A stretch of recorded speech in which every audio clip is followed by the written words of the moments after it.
Hi everybody and welcome back to PA Harness Week. As you can see, the lovely Heather has been replaced by the god of picks, selections. His name, E.B. the coach.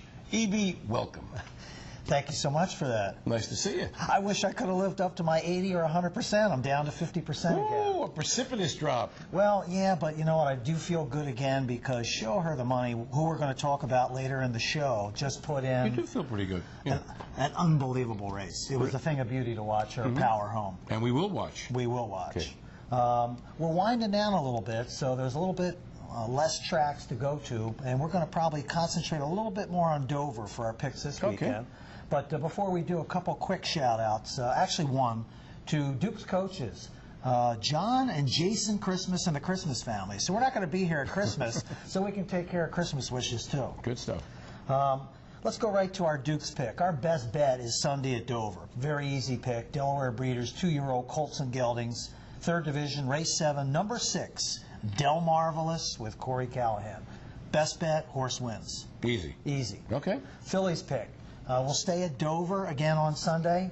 Matron Stakes, a Limbs, 3-year-old Pace, 1st Division. You've made me a little bit of a believer in this horse. Race 10, number 7, Go Solano. I just think the odds are going to stay up on that horse, and if we're going to use that as our key horse, and maybe wheel a little bit with Mr. Wiggles and Vertical Horizon, but that's our key horse. Never been off the board. No, so why not just stay there? Good stuff. Our Harris pick will be tomorrow at Harris. Race 10. Again, your boy again, foiled again. Got beat by an inch last week. Always brings his A game, doesn't he? It's a small field this week, so we're just going to use foiled again on top with all, and see if we can get a price in the try, and see if we can get a price. That happens sometimes. It's the only thing we're going to do with that.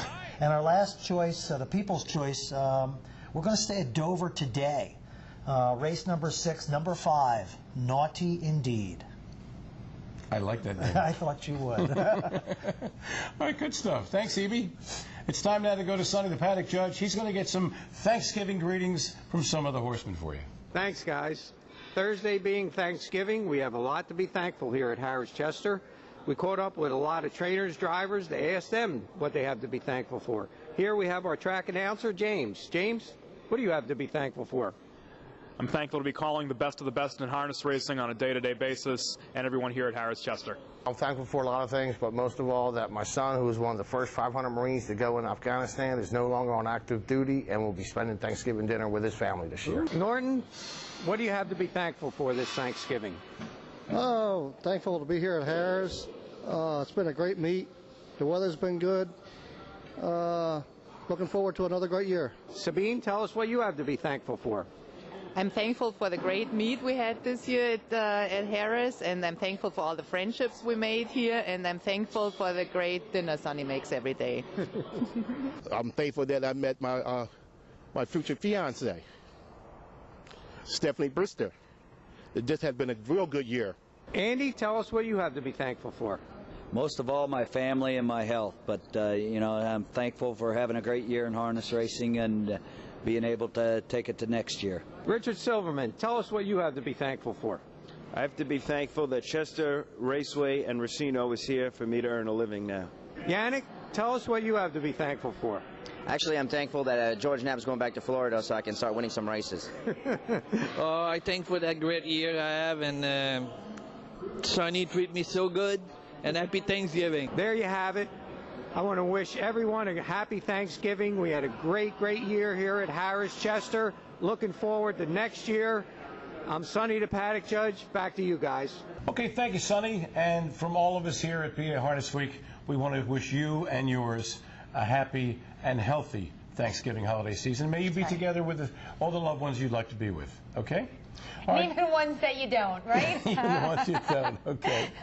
All right, it's time now to look at Monday's 10th here at Harris Chester. It was a trot, a $40,000 open handicap trot, and number 8, Lolique, with Tim Tetrick was a slight 8-5 pick. I can't believe horse wins every week and goes off at like an 8-5. Hello? Well, Lolique came out of it to win Monday's feature by a couple in 154 flat. No surprise there. Looking Hanover, a 50-1 bomber with Yannick Gingras got the belly. And Let's Get Serious, the Jermaine Jackson horse, off at 20 to 1, with Andrew McCarthy got third. Stay with us. When we come back, we're going to go to the feature races in our Around the Oval segment. Some good stuff coming up. Yeah. So don't go away. School kids, they're closing in though. Down the inside, Go Solano. Hi, and welcome back. It's time now to go up north. It's getting a bit cold up there. You know, it's kind of cold. You know what I mean, eh? A, yes. Okay. B. Woodbine had their super finals. Big races, $300,000 in the line. And let's look at the first one. And this one featured fillies, did it not? It did, and it was super. Super. Okay, we've got 3-year-old filly pacers here going for $300,000 in Canadian moolah. Shacked Up and driver Luke Wallette were super impressive in 151 and 3. But the real eye popper was that the first 5 finishers, Shacked Up, Not Enough, Cheap Motel, Kabbalah Karen, and Coming Late, were all trained by Tracy Brainerd. As we say in the world of texting, OMG. Think she's happy? Yes. Okay, let's look at race 4. It was a $300,000 trot for 2-year-old fillies. Poof, she's gone. With David Miller was the 1-5 chalk from the 9-hole in the 11-horse field, and turned out to be well worth it as she jogged by 4 in 155 and 3. Wilsonator was second, and Windcross was third. In the 3-year-old pacing colts and geldings division, it saw Ship's Expectancy in the winner's circle. He actually finished second, while Ideal Race crossed the wire first. But see, what happened was Ideal Race was disqualified and placed 7th for interfering with Shady Cam. The race went in 150 and 2. So he's a bad horse. He got in the way. Got in the way of other horses. Oh, yeah, but things happen, man. Yeah, of course things they do. happen. Okay, let's go south down to Dover Downs. Let's start out with the first matron final for 3-year-old pacing fillies. It was race 6 at Dover. Show Her the Money was the 1-5 chalk with Jim Morrill Jr. and won by 3 open lengths in 149 and 2. You heard correctly. Ginger and Fred was kind of a nondescript second with Pallone, and West of LA off at 34 to 1 with Ron Pierce got third. In the matron final for 3-year-old filly trotters, it was Yersa Hanover who won her elimination last week and went on to win this rich final as the bettor's choice, and she didn't disappoint her supporters. She got a good trip to win in 153 and 4 with Tim Tetrick in the sulky. In the third matron final featured 3-year-old trotting colts and geldings. Swan for All, who was a late season sensation with David Miller, went off at 1-5 and won it by a measured length over Cowchips Brute and Tron Smedshammer in 155 and 1. Hot Shot Blue Chip off at 6 to 1 with Pierce was third. Now we go to Dover's signature race, the $350,000 Progress Pace final, and the Tracy Bernard entry of School Kids with Tim Tetrick and Vertical Horizon, not to be confused with Verizon, with Jim Morrill Jr., went up at 6 to 5. Vintage Master Double D, Dan Dubé, was 2 to 1, and Go Solano, the Wonder Horse, with George Brennan, were 3 to 1. Here's the call. School kids still there. Go Solano.